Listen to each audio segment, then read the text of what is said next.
Hi guys, this is David. Today I'm just going to teach you how to tie a rig for power bait to use for trout. I'm going to be using this for stock trout in the area. So things that you'll need to tie this rig for power bait are going to be size 14 little treble hooks. These are from Eagle Claw, fairly cheap.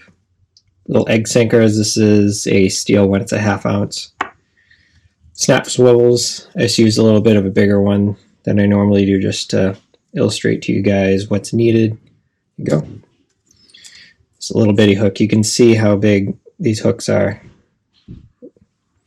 Big's my fingernail.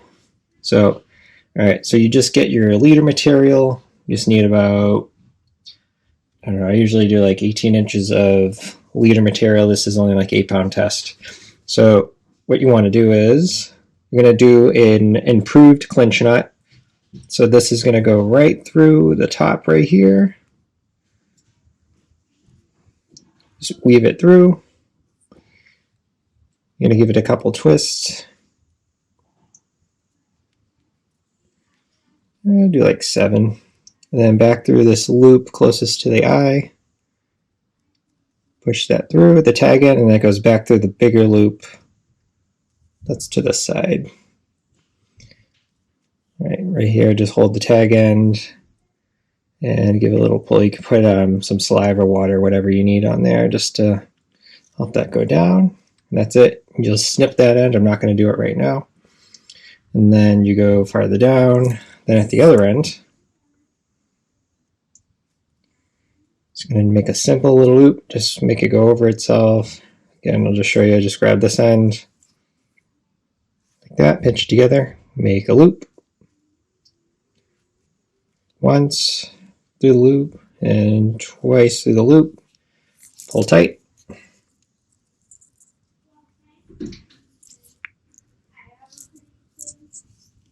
Okay,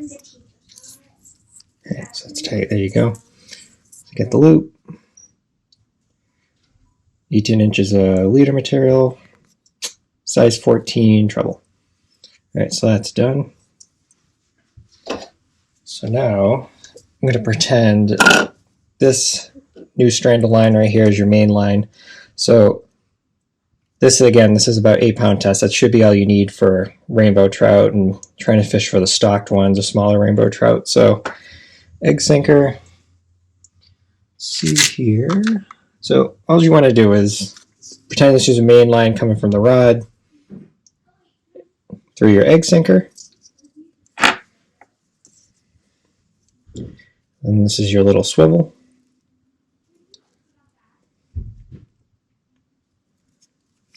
Through the eye of the swivel, then you just spin it a couple times. I usually do like 7-8 times should be enough. Nothing crazy. Alright, it should be good. Then back through. Sorry, I have my glasses on. Alrighty. Do the loop closest to the swivel eye and then back through the largest loop to the side of the knot that you're making. Put a little water, saliva on there. Pull it tight. That's it. Clip this little tag end. Now, if by chance you happen to have little beads with you, it is not a bad idea to put one on between the swivel and this egg sinker. Just to keep it from slamming off the nut. But for now, it's not really a big deal. So that's really it with the rig. Now all you got to do is clip the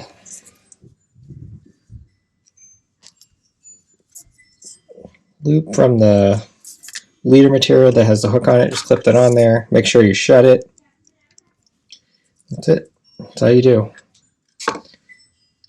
I like to do a good amount of leader simply because the ponds where I fish for the stocked rainbow trout and the brook trout, the areas usually have a lot of weeds around nearby, and when you cast this out there, this is obviously going to sink down, and then your power bait is supposed to float, by the way. So I got some power bait right here. Let me show you. Your power bait is supposed to float up to the top about 18 inches off the bottom is what I usually start with. So, but to put your power bait on, just grab a clump of it like this, stuff your treble hook in there. Go around. It's pretty simple. Just wet your hands a little bit. It'll help it stick down to the hook. And I didn't trim down this tag end just because I'm trying to do this video quick for you guys, but that's really it. I usually try and do about a 1/2 inch of power bait or so on there. Before you cast this out, drop your power bait into the water and make sure it floats. If it doesn't float and you see it falling towards the bottom, you need to add more power bait. Otherwise, the fish aren't going to see it. So I'm just going to put this back. But that's really it, guys. So I hope this helps. You don't need extravagant stuff to go use power bait for these fish. These rainbow trout and the brook trout. I live in Massachusetts, and they stock them in the spring and in the fall. It's just for fun fishing, guys, so it's nothing you have to spend a ton of money on. So these treble hooks are probably like, I don't know, 10 to 12 bucks, I think, for the pack of these. Power bait, you should be able to buy at your bait shop or like Dick's Sporting Goods, Bass Pro. I think these are like $6. They come in a bunch of different colors, different smells, and that type of thing. So you got this. Egg sinkers are pretty cheap. This guy right here is steel. You could get these at Walmart. They're not much. Snap swivels, just find some small snap swivels. So I'll just give you a size comparison so you can have an idea. Ideally something smaller than that. I forget what size swivel this is or what strength this swivel is, but just give you an idea for size, nothing crazy. And when you cast this rig out, don't start reeling it immediately as it hits the water, because if you start reeling as it's sinking, it's going to dig down into the bottom. If there's weeds, you're going to pull all this leader material through the weeds, and then eventually this will get stuck in the weeds and the power bait will not be able to rise up so the fish can see it above the weeds. So as soon as you cast it, let it do its thing and sink. And then once you know the bait is on the bottom, you can take up some of this slack line just to keep it right about here. And then once you're waiting for the fish to bite, just make sure there's some slack, like maybe a little droop in the line, so the fish can have some play in the line, just so they don't feel any tension on the main line, so they can start to swim away with it. And they usually loosen up my drag so they can run with it a little bit.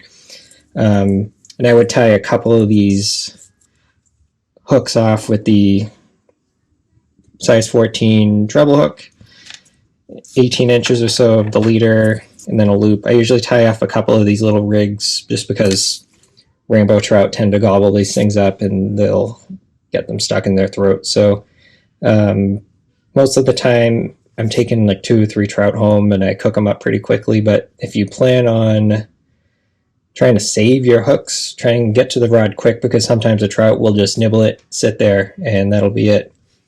And they'll end up swallowing it. So, all right, so that's really it, guys. I hope you enjoyed. I hope this helps.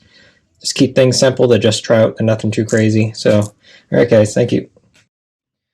All right, guys, just going to do a quick little rundown of some lures that I bring with me trout fishing. So I'm going to start off with the soft bait. So I just have this little shad right here, jig heads inside. These work really well. This is a 2.5 inch version. These work well for the rainbow trout, brook trout, brown trout, pretty much all of them. There's a good profile of it. I don't know if you can see that. Nice sharp hook on there. It's work really well. You just pretty much reel these things in with a slow retrieve. All right, next up we have our floating jerkbaits. So this guy right here, this is like a 3-inch version. These work really well. Brown trout, brook trout, rainbow trout. So sometimes I'll bring the floating versions with me if I know the trout are sitting really high up in the water column. And sometimes when you pause this and then you let it float up, they'll hit it. All right, so these are all floating. And here's my favorite, the little Rapala X Wrap. So this is a suspending jerkbait that I love to use. So I'll use this if I know the fish are like maybe 2-3 feet under the surface. If they're more, I'll get a little bit of a bigger X wrap on there, up to like a 4 3/4 I'll use for big brook trout and big rainbows and big brown trout. So this thing works really well.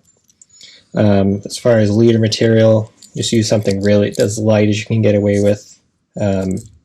Usually I'll use 8-pound test if I know the trout aren't much larger than 18 inches. If I know there's some big brown trout around, I'll go up to 15 just because they have teeth, and I feel like a lot of people forget that, and they love to run and they jump and do all that stuff. So yeah, a little, just take into consideration the size of the fish you're going after. But color wise, I bring a couple natural colors of jerkbaits. So I get browns. This is like a herring, blueback herring color, whites, and then make sure you bring some brighter colors like the oranges and chartreuses. Swim baits, I usually bring pretty dark colors.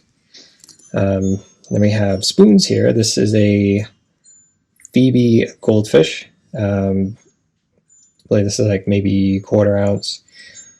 I use these all the time when I know trout are way out and I need to cast farther than I could reach with, say, one of these lighter jerk baits. So nice lure to get out to the fish in the middle. And these are just same thing, use like an 8-pound test leader. And my other favorite spoon, so this is when the fish are really far out, really windy. This is a Swedish pimple. See how big that lure is. Giant treble hook on it, but this does not intimidate the brook trout, brown trout from trying to hit this thing. So this thing casts like a missile. I don't know if you can see the profile on it, but really heavy, really easy to fish with. This, you just give a couple twitches, start reeling, a couple twitches, keep reeling. So this works really good. And I have these baits right here, these little plastic baits. I think this was made by Matsuo. I feel like it's a similar company to Yozuri. I don't really see much of these anymore. I don't know if they're like a limited time run, but has a loose tail, single hook in the front. Works really good. But that's it. That's just a general idea of what I bring with me for trout fishing. All right, guys, thanks.